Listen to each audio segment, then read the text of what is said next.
Usitafute nafuu kwenye imani, tafuta uelewa kwenye imani.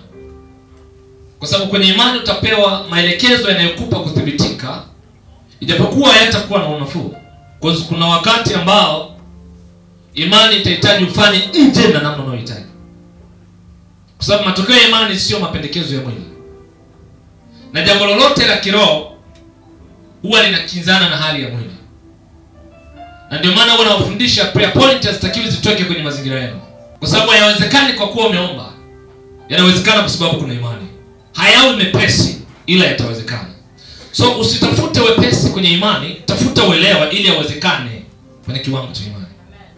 Kwa sababu baadhi ya watu wanatafuta wepesi. Kitu ambacho nataka nikupe, ushahidi wa imani haukupi namna ambayo unahitaji. Imani ni kitu kigumu kuliko vyote duniani. Lakini ngoja nikwambie jambo jepesi ambalo litakusaidia. Wakati maelekezo ya imani yanatoka, inaweza kuwa ni wakati ambao wewe hukutaka kulisikia. Wakati ambao maelekezo ya imani yanatoka, inaweza kuwa ni wakati ambao wewe hukutaka kulisikia. Kitu ambacho natakiwa ukijue kigumu ni kwamba kila wakati majira yanapobadilika, imani mpya huwa inaletwa. Mungu hajitambulishi kwa maelezo yako. Anaposema mimi ni Mungu wa Ibrahim, anasema ziko principles ambazo kwa Ibrahim niliziachia, ambazo zinaheshimika kwenye imani, sio kwenye mwili. Kwenye mazingira ya mwili hautaona lolote. Na ndio maana kwa baadhi ya watu imani imekuwa ni jaribu zito, kwa sababu wanafikiri imani itawapa wanayohitaji. Kitu ambacho wengi kimekuwa kikiwachanganya ni kufikiri inatosha kwa agano la kale na agano jipya kwa waliopita kufanya mambo. But ngoja nikushtue, ulimwengu wa roho ni ule ule, but nature ina tabia kuboreshwa. Agano la kale na agano jipya ni kitu kimoja. Utofauti ni matukio yaliyotendeka agano la kale na agano jipya yaliyobatilisha matukio fulani yaliyokuwa yanaendelea. Kwa sheria iliyowekwa ikawa inaweka uzito. Na kwa sababu ya hali ya kiroho, baadhi ya watu walishindwa kufanikiwa. Na kitu ambacho nataka ukijue ni kuwa alipokuja Yesu akaleta namna ambayo itawapa watu kufanikiwa nje na sheria. Na mambo ambayo yaliletwa na Yesu, yanasema neema na kweli. Haya mambo mawili, neema na kweli. Neema na kweli vilipokuja vimeleta kuthibitisha ambayo agano la kale yalikuwa ni magumu kwa kiwango cha sheria. Inapokuja neema na kweli, huwa nawaambia yote yamekuja kwa fomu ya neno. Na ndio maana baadhi ya wengi wanatafuta Mungu kwenye maombi, wanapomkosa wanaingia kwenye taratibu za sheria kwa habari ya dhambi. Kuna siku nilijaribu kuwafunulia watu siri, nikamwambia, nisikilize vizuri, nikamwambia najua mnafundishwa mambo mengi sana ambayo tunakutana na dunia, na wakati fulani tunawekewa mkazo kuwa watu wa aina fulani hawawezi kujibiwa maombi.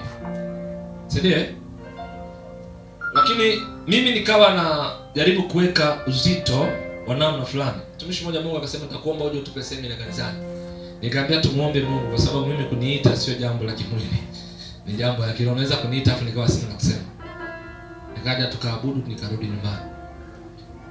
Nikawa nawaambia watu wengi wanaojibiwa maombi wako kwenye hatari kubwa sana kuliko ambao hawajibiwi. Na jambo ambalo nitakushtua zaidi, shetani anaweza kukusaidia kuomba. Kabisa, sure. Na kwako inaweza kuwa ngumu kuelewa. Shetani anaweza kukusupport kuomba. And anaweza kukusaidia kufunga. Wakati ambao imani inatakiwa ifanye kazi, ndio wakati pekee shetani waga anatoa bonus.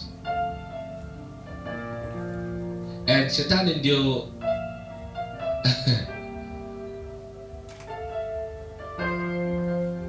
okay, fine.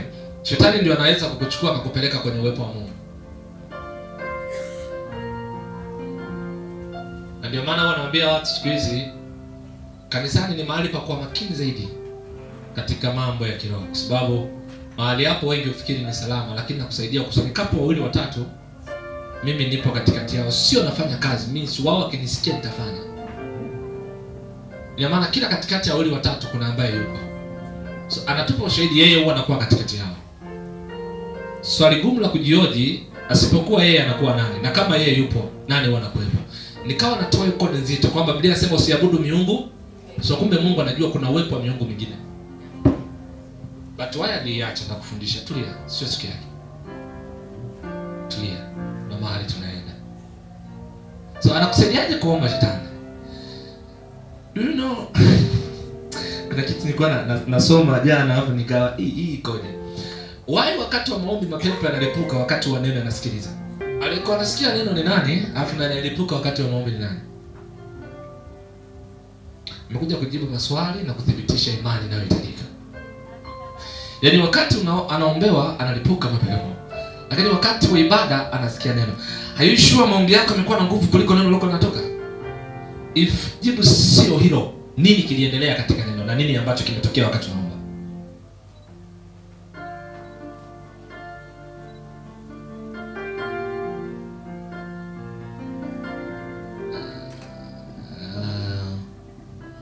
Unaanza kuelewa nikwambia shetani anaweza kukusupport usikie neno. Cause usiposikia hana cha kukufanyia. Anahitaji ushahidi wa ulichojua ili apate tiketi ya kuzungumza mbele za Mungu. That's why kwa Ayubu kumsubiri nyumbani alimfuata ibadani. So you must be very very careful wakati uko ibadani. Cause anakusubiri usikie unachosikia, kwani kwenye hicho ndio anachotaka.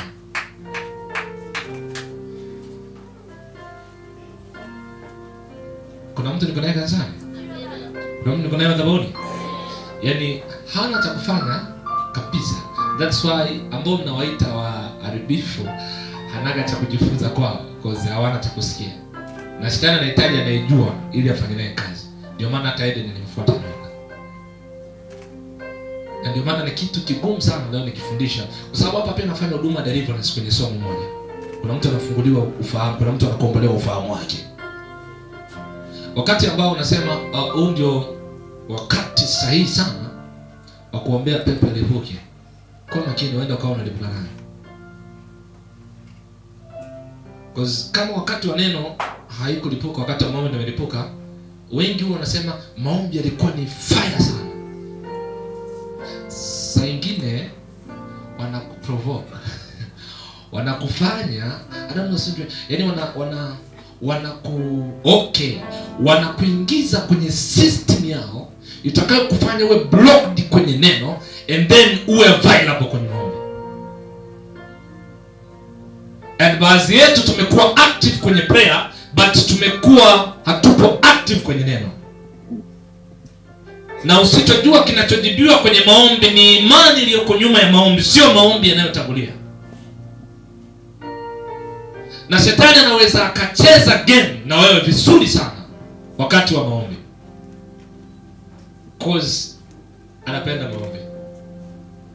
That's why alikuwa anawafuata watu waliofunga, sio ambao wameshinda njaa. Leo nimekuja nikupe ushahidi wa imani kwenye maisha yako, ili usipewe mistari nusu nusu, upewe jambo lililokamilika. Unaweza usinielewe, lakini taratibu dawa itaingia. Kama anaweza kukuhubiria, anaweza akafunga na wewe.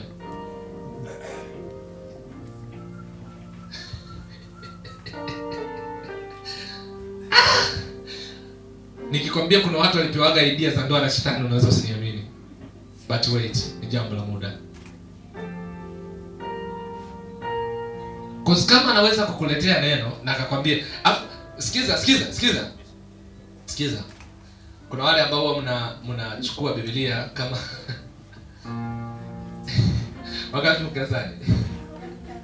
Wakati mpo. Wakati mnafikiri na nini? Kuna mtu mmoja ananiambia, "Sasa niliabudu naye 2019. Hata kunipigiaga simu nilivyoondoka kanisani, nikamwambia huwa yule ndio nikupigie simu kama nani?" Mimi najua niko Biblia ni nani? Mind your business, kwa sababu wewe ndio niko Biblia.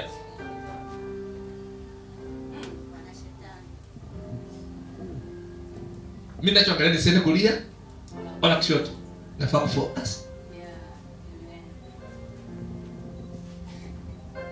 Hakunaga mwanga kwenye mwanga.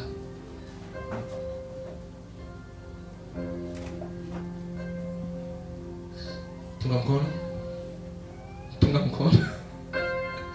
Ni giza ndio linawapataga watu kwenye mwanga.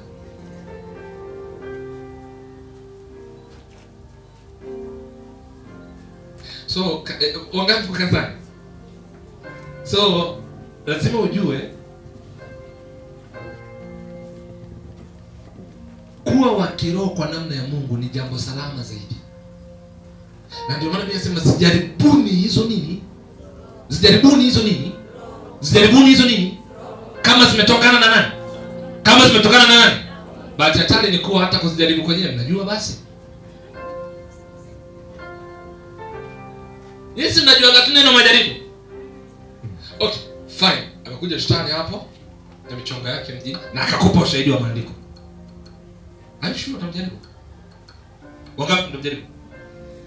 So unajua ukisikia issue za shetani unajua ni uganga, uchawi, ulevi, uzinzi na mambo kama hayo. But sikiza sasa leo shetani alipokuwa updated kidogo. Anakuja anamchukua Yesu mpaka kwenye mlima mtakatifu. Sio mpaka la mlima mtakatifu. Sometimes mtumizi watumishi wa Mungu idea za maombi mnazozipata zinatoka kwa wapi? Sasa naipata tu nakimbilia na Mungu pige saba kavu. Kana Samuel anaweza kukuambia kwa Yesu anachukuliwa mpaka mlima mtakatifu. Ngoja nikwambie, hata yale unayotafsiri ni neema ya Mungu. Jipe muda wa kujaribu kwa roho Mungu. Amen. Utakuja kuelewa ninachomaanisha. Sasa kuna mtu leo nimempa mshangao kwamba sio kumbe kila msukumo wa kufunga nafaa kufunga nao bila kujifunza kimungu. Yes. Unawahi kuona pepo wanaofunga watu ili wasile chakula? Hamjawahi kuona pepo anamfunga mtu asinywe maji? Na nachojaribu kuwajenga nacho leo ni hiki hapa, kwamba shetani leo amekuwa ni muhuni kiroho, mjanja kiroho. Yaani amefika kwenye kiwango ambacho yale mlikuwa mnayatathmini yanapatikana kwenye yale hayupo kwa namna hiyo. Leo yuko status. Yes. Leo yuko Instagram huko. Yaani imebadilika kiroho, na ndio maana na sisi tumeamua tupeleke mahubiri mpaka huko. Kwa sababu tunajua na huko yupo pia. Kwa hiyo usiogope kupost neno la Mungu huko. Post kadri uwezavyo. Post kadri uwezavyo. Yes, huko yupo. Amehama siku hizi. Yes. Anajua uelekeo wa dunia upoje. Ndio. Najitahidi kufungua akili yako kwa upana kidogo. Yaani yale ambao zamani mlikuwa mnaita kwamba ni matakatifu, lazima mchunguze vizuri kwa roho. Amen. Sorry. Umenielewa niliposema shetani anataka kusaidia kuomba? Amen. Na unaweza kusoma naye Biblia? Ndio. Na mkabadilishana hata idea za mawazo ya usomaji? Amen. Hujaelewa nini sasa? Kwani alimwambiaje Yesu? Yesu alimwambiaje? Imeandikwa. Alimwambiaje Yesu? Imeandikwa. Mbona hapo sauti itoki watu wa Mungu? Imeandikwa. Wewe aliyekwambia imeandikwa ni nani alikuwa? Kwa hiyo kuandikwa haitoshi kama hujafunuliwa. Amen. Imeandikwa kwenye neno lake. Atakuagizia malaika wake. Na nafikiri pale shetani alihubiri kwa mkazo. Imeandikwa. Atakuagizia malaika wake. Nao atakuchukua mikononi mwao ili usijikwae. Haleluya. Amen. Wewe usingejitupa. Nataka uhakika wa watu wangapi mngejitupa? Wangapi mngejitupa? Basi kuna mahali uliwahi kujimaliza. Kuna mahali uliwahi kujimaliza. Niamini mimi kuna mahali uliwahi kujimaliza. Amen. Na ulijimaliza kabisa kwa sababu alikwambia imeandikwa. Na ukaichukua kama ilivyoandikwa. Sometimes ni muhimu kuzijaribu roho kabla ya kuthibitisha. Hatupokai mpaka Bwana tuthibitishie. Amen. Kuna vingine vitego. Yes. Asa hii kodi ni ngumu na nzito katika roho. Kwamba mumechukua kwa urahisi wa usomaji kwamba ndivyo yalivyo. But katika roho lazima uwe na akili kubwa ya namna ya Mungu ya kujua kipi ni kipi, wapi ni wapi. Usichukue mambo kwa wepesi kwa sababu watu wamechukua kwa wepesi. Kama wataamini sawa, waamini, lakini mimi nahitaji kuelewa kuliko kuamini nisichokijua. Amen. Unanukuna maandiko kabisa. Uliniambia no, sikusoma mimi wala sikwambia. Ndio niandiko ile siku hiyo sikukuhubiria mimi. Siku hiyo sikukuhubiria mimi. Sasa swali ngumu ni usiombe awe hajakuhubiria yeye, alafu siku hiyo ukawa ulihubiriwa and then ukapata na kaufunuo ka ndoa yako, ukapata na kaufunuo ka biashara yako. Hatari iko hapa. Umefunuliwa nje na Mungu na shetani and then umekuja kuomba kwa Mungu. Hey! Nani anaelewa hii sentence?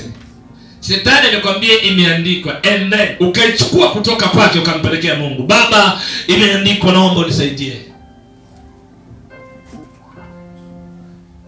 Umeelewa? Unajua unachokifanya katika roho nini? Unatengeneza kabomu chako ka nuclear ambako umekakumbatia katika roho.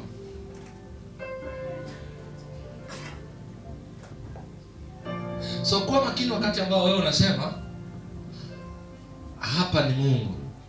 Muhakiki Mungu kabla ya kupitisha lolote. Na ndio maana nimejaribu kuambia baadhi ya watu ambao wanafikiri majibu ya maombi yakitoka wao wako salama, hao ndio wamekuwa hatarini sana, kwa sababu wao wanaamini kila kilichojibiwa ni Mungu. Mimi leo nataka nikupe tahadhari ya kiroho itakayokusaidia na kukubeba kwenye usalama wa maisha yako. Sio kila chema kinatokana na Mungu. Yako yaliyoonekana mema lakini mwisho wake ni mbaya. Na Biblia inasema iko njia inaonekana kuwa sawa lakini mwisho ni mauti. Sawa utaonekana hapa ila mwisho. Kwa hiyo kusema imeandikwa haina maana nipitishe. Kuna muda lazima nifanye uchunguzi kwa roho wa Mungu, nini kimeandikwa ndio nipitishe baadaye. Ina maana usipokuwa makini, pepo anaweza akakupiga mfungo mzuri sana. Amen. Mzuri sana. Na ukafunga 7 kavu, 21 kavu, mwenyewe ukajiita kama Danieli. Mimi ninachokijua ni hiki, nilikuwa na shida lakini sasa niko sawa. Ila kwa habari yenu hiyo hainihusu. Amen. Kwa habari ya mambo mnayoongea mimi hainihusu. Amen. Kwa habari ya matangazo mnayotoa mimi hainihusu. Amen. Ila ninachojua nilikuwa na shida ila sasa nimepona. Wangapi nao hapo madhabahuni kwa jina la Yesu?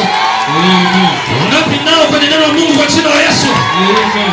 Wangapi nao kwa jina la Yesu? Amen. Usiogope kwa ajili ya hao. Hii ni siri iliyoko kwenye neno. Mbona ndiye niambia ni muamini? Una uhakika ni muamini? Ayosha ni muamini? Kwenda kanisani sio tiketi ya kuwa muamini. Oh, hata shetani anaenda kanisani. Na hapa leo ndo nawachanganya zaidi. Muelewe Mungu kabla ya watu. Kwa sababu Mungu ndo atakufundisha watu ni akina nani. Nani ni nani. Niko kwenye sehemu ya kukusaidia. Usichukue wepesi mtu anavyokushauri kuhusu mambo yako ya kiroho. Usichukue wepesi mtu ambapo anakuambia unajua mambo ya kiroho hayafanyaje hivi. Unajua wewe unashinda sana kanisani. Unajua wewe yeye anashinda wapi sana?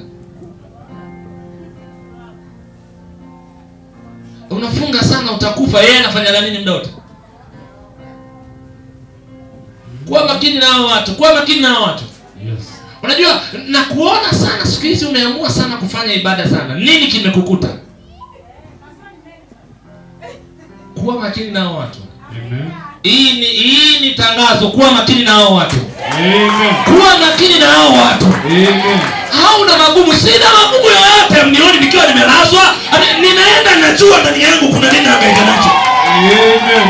Kuwa makini na hao watu. Hauna dhambi, sina dhambi yoyote, ninajua namna ambayo nafaa kufanikiwa mtini. Mtini watu waendi wakiwa wanaumu, wanaenda wakiwa wazima. Hata nibebe uzima wa roho ndio niingie mtini. Amen. Niliwahi kuambia watu, Yesu akisema nendeni mvuke hadi ng'ambo mtafika. ila mkienda wenyewe ng'ambo mfiki. So it's better ukasubiri akwambie vuka nenda hadi ng'ambo ili ufike, kuliko kuamua kwenda ng'ambo ambako huwezi kufika. Siliwafundisha yule samaki aliyevuliwa akatoa hela. Ni kwa sababu Yesu alisema.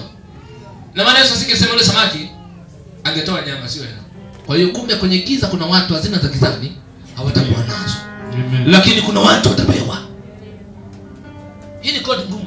Na sio issue ya prayer. No, anasema tu ndakupa. Amen. Na akiamua kukupa hazina za gizani anakupa. Yes.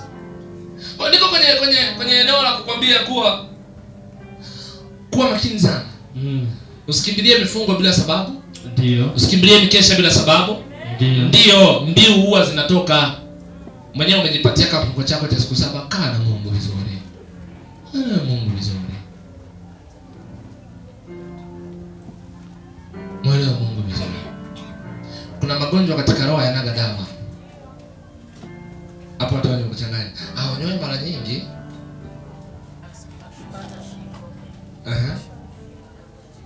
So useme anavunjika huko imeondoka. Anavunjika alafu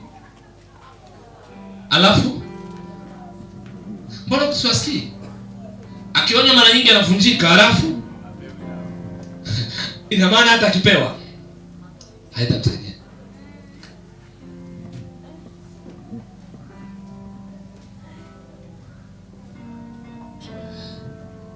Ningetamani watu wa Mungu muelewe hii kodi. Kumekuwa na mtindo siku hizi, napita sehemu nyingi. Kumekuwa na mtindo siku hizi wa kukopi lifestyle za watu kidogo. Mbona yule aingie badani na mambo yake yako sawa? Ni kweli aingiaje hapo unasema waga nyingine. Wewe ndio uone. Na kabisa sijawahi kumuona akikesha. Ni kweli akeshaji au anakokesha wewe ukeshaji?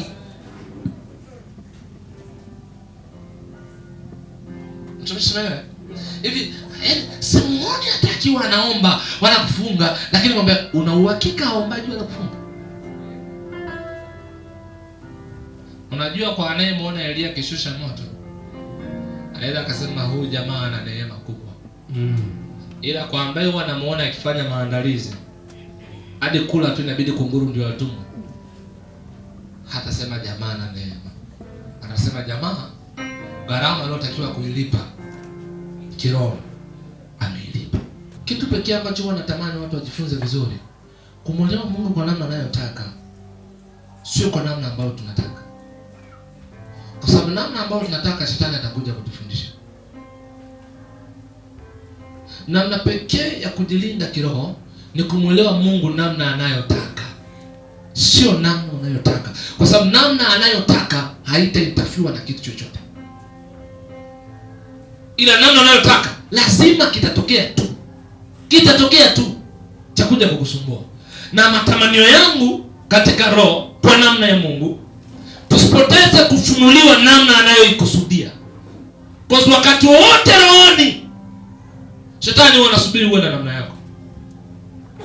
Huwa anasubiri hiyo. Kuna siku niliwafundisha hapa,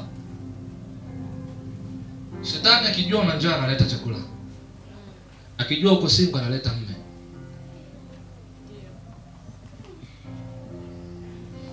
Mbona leo kama panachangamka mapema? Akijua una hela analeta kazi.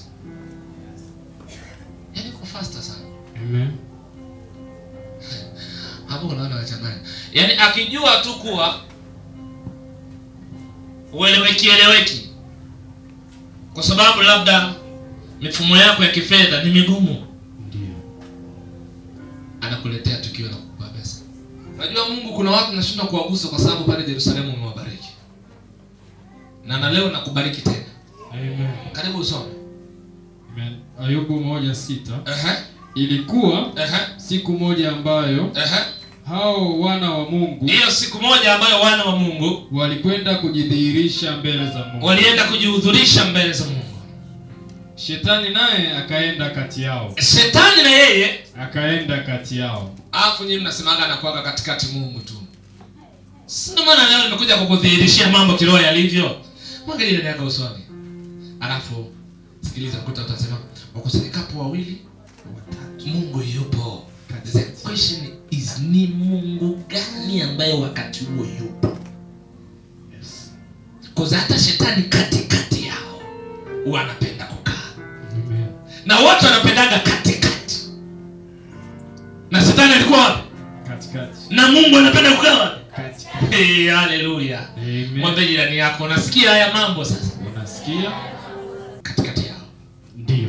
Mungu yupo. Mungu fedha. Mungu mtu. Mungu mke. Mungu mume. Mungu gani? Au Mungu shetani?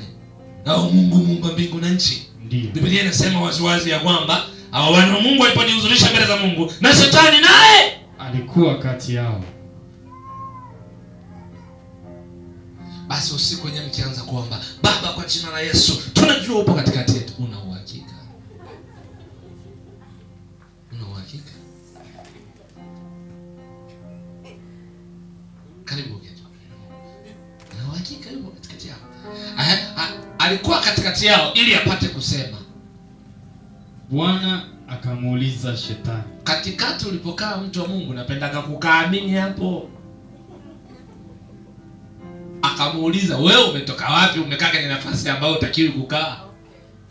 Umetoka wapi wewe? Mimi kuna mahali nilifaa kuwa. Ndipo shetani. Angoja kwanza, kuna mahali nilifaa kuwa. Sasa kwenye hili tukio wewe umetoka wapi? Kwa sababu huko ulikofaa kuwa haupo huko hapa. Na ndio maana kuwa makini sana na mtu ambaye anakubeza kwenda kumsikiliza mchungaji wako. Kwa sababu anajua tutamuuliza. Atatokea wapi kwenye mifumo yako. Kuwa makini sana na watu ambao wanakuoji kwenye ibada zako. Anajua tutamuuliza, ni nani aliyekushauri? Ni nani aliyekupa haya maelezo? Anajua tutasema. Nikwambie kitu. Wanakushambulia sana, wanajua unakoenda. Amen. Wanajua unakoenda. Amen. Wanakupiga vita kwenye ibada zako, wanajua unakoenda. Yaani wanajua. Wanajua. Amen. Hamna hao wengine ni watu wa kiroho. Ayushua ni watu wa kiroho upande wa Mungu. Wanajua. Wanajua unaenda wapi. That's why wanakuambia, wanakubana, wanakufunga kwa maelezo, kwa makelele ya jamii. Kwa hiyo kuna namna wanakufunga. Wanajua unaenda wapi. Nikusaidie kitu chemesi. Unakumbuka kwa habari ya ndoto ya Yusufu? Biblia inasema Yusufu alikuwa akipata tu ndoto anawaambia ndugu zake. Muda anawaambia ndugu zake Yusufu kwa habari ya ndoto. Ndugu zake walikuwa wanampotezea kwamba haiwezekani na haitakuwa. Huyo Mungu ambaye unaendelea kukutana naye huyo sio michongo yetu hapa mjini. Haiwezekani na haitakuwa. Wakati wanamwambia Yusufu anakutana na Mungu tena. Anaambia huyo sio Mungu akutana naye sisi tutakuwa wewe. Sio michezo yetu hapa mjini. Leo nakuthibitishia hapa, baada ya hii ibada, huu mji utakuheshimu. Amen. Hii nchi itakuelewa. Hii dunia itakujua. Hawa watu watakutambua.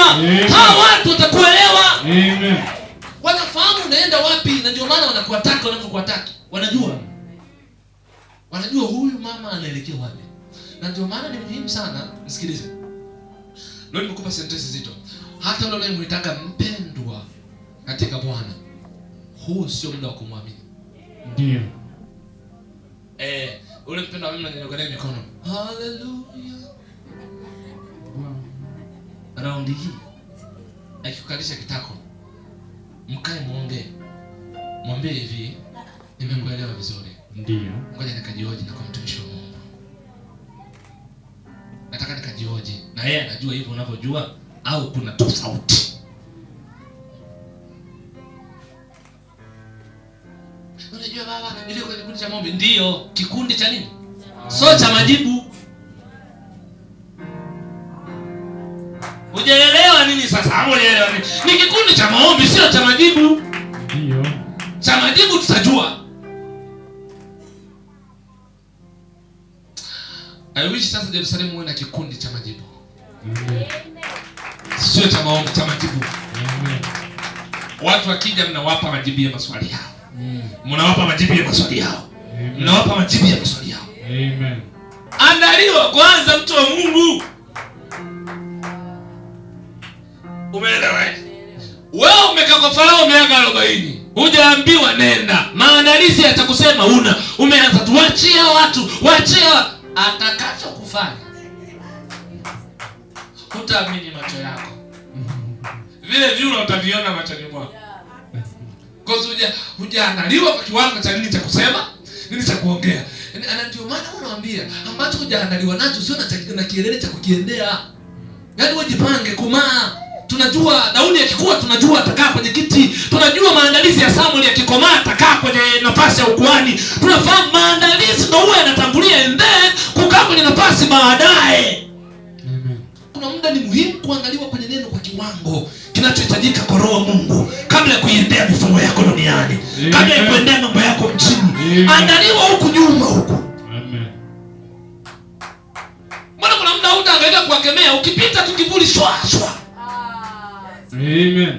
Au utaangalia kupiga kelele ukipita tu unajua Samueli anakuja mjini. Unajua. Leo natangaza kwa mamlaka ya jina la Yesu. Amen. Leo natangaza kwa mamlaka ya jina la Yesu. Amen. Leo natangaza kwa mamlaka ya jina la Yesu. Amen. Lolote uliloandaliwa kwalo mambo yake yakakufuate. Amen. Kila uliloandaliwa kwalo mambo yake yakakufuate. Amen. Mambo yake yakakufuate. Amen. Kwa jina la Yesu. Amen. Lisitokea hata moja litakalo kukataa. Yes. Lisitokea hata moja litakalo kupinga. Amen. Lisitokea hata moja litakalo kuzuia. Amen. Yote yakakufuate. Amen.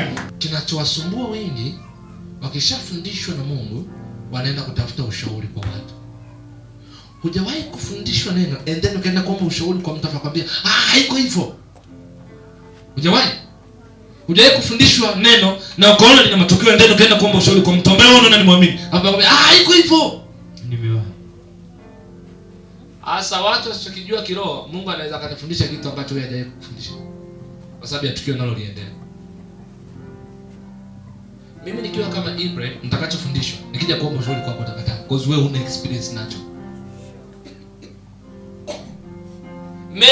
Mary mama yake Yesu, Mary. Ndiyo. Muda ambao Mary anapewa mafundisho, muda ambao Mary anaandaliwa kwa habari ya mimba, angeenda kuomba ushauri kwa shoga yake ambaye ni muamini. Nisikilize, ni muamini, ni mtu anayeabudu, anafunga na kuomba. Angemwambia wewe ulisikia wapi? Mimba bila baba? Shoga hapo umepotea. Hapo ni pagumu. Mary akizuiliwa. Kwa hiyo kumbe kuna wakati mambo ya kiwango cha imani hayategemeani na ushauri wa mtu uliokuwa naye. Kwa sababu huenda nilofundishwa kiwango chake wewe una. Muda ambao Ibrahimu anaambiwa toka nenda, Ibrahimu angeongea na ndugu zake. Angeongea na jamaa yake. Lakini kwa nini jamaa yake kuomba ushauri kwao? Kwa sababu sio kila ambalo ninapewa na Mungu ndio ulishapewa. Sio kila ambalo nafundishwa na Mungu na wewe ulishafundishwa. Kwa hiyo kuna muda hata niendee maamuzi yangu kwa ubabe, kwa ugumu, kwa uzito, lakini yatatokea. Kwa sababu sio kila ninachoambiwa nikiendee, wewe ulishafundishwa kwenye hicho. Amen. Na ndipo hapo ambapo nakwambia no. Haiko hivyo. Iko hivyo kwa namna uliowahi kupita. Lakini kwa level yangu iko